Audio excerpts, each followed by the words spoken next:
Курдуполовата къща е на 256 години. Построена е 1754 година. Най-голямата възрожденска къща в България. Къща, в която има съчетаване на богата архитектура със стопанско предназначение. Принадлежала е на известна мелнишка фамилия Курдуполови, които са търгували с вино чак до Венеция. Построена е на 3 нива. Преземният етаж е мястото, където се е приготвило виното, ферментирало, и тунелите, които са около 200 метра, копани 12 години, е отлежавало между 250 до 300 тона вино. С естествен хладилник, температурата между 7 и 9 градуса, ползвал се за съхраняване на храна, кладенец дълбок 57 метра, ползвал се за поене на добитъка.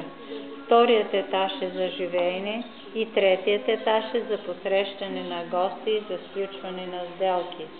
Столовата е мястото, където се са състояли закуските, обедите и вечерите и сключване на сделки. Характерна е със сауна за този период в този вид, който ще се види, и тайник шкаф, който е имал предназначението, когато се са сключвали сделки, те са били между двама човека, трети не се е разрешавало, а той е стоял зад шкафа и при разговорите е преценявал дали сделката е добра или не. Ако сделката е добра, приемлива, минавали са в гостната стая и са довършвали документи, каквито е имало за времето. След убийството на Манол Курдуполов, един от наследниците на фамилията, на 27 октомври 1912 година, Балканската война, биват извикани още около 30 по-будни за този край за това време хора, на около 300 метра преди Мелник, при влизане вдясно, при излизане вляво има паметна плоча. Там са убити в този дол по много грозен начин. Самия дол местното население го нарича Грозни дол.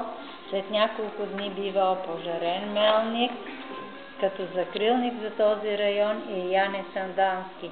Той е отсядал в къщата, когато е имало опасност за неговите хора. При стайника, тавана, лятната тераса така са се спасявали. Гостната е характерна с 2 реда прозорци по 12 на брой. Горния ред прозорци са смесица от венециански с ориенталски стил, долния са типично български за възрожденския период. Стаята има изложение от 4 страни – изток, запад, север и юг, с послания от всички краища на света. Добре дошли в Курдуполовата къща. Установено е на всеки кръгъл час през един от прозорците влиза по един светлинен лъч. Тавана е богато украсен, средата е изобразено слънце, светлина, а фигурите, които са по края 12 геометрични, означават 12-те апостоли и 12-те месеца в годината. Над гардеробите са изобразени гроздове от различни сортове с барокови бои. Средната стая по-малка са отсядали на чашка кафе. Освен това, там са били музикантите, а в останалата част е била увеселителната част. Част от Виенската филхармония свирила в къщата. Мелник е бил добре развит търговски и културен център. Спалня, камина във вид на менере, а отгоре има православен кръст, което показва, че етностите, които са населявали Мелник по това време, са съжителствували. Зимната градина е била извисена във вид на купола, покрита с стъкло.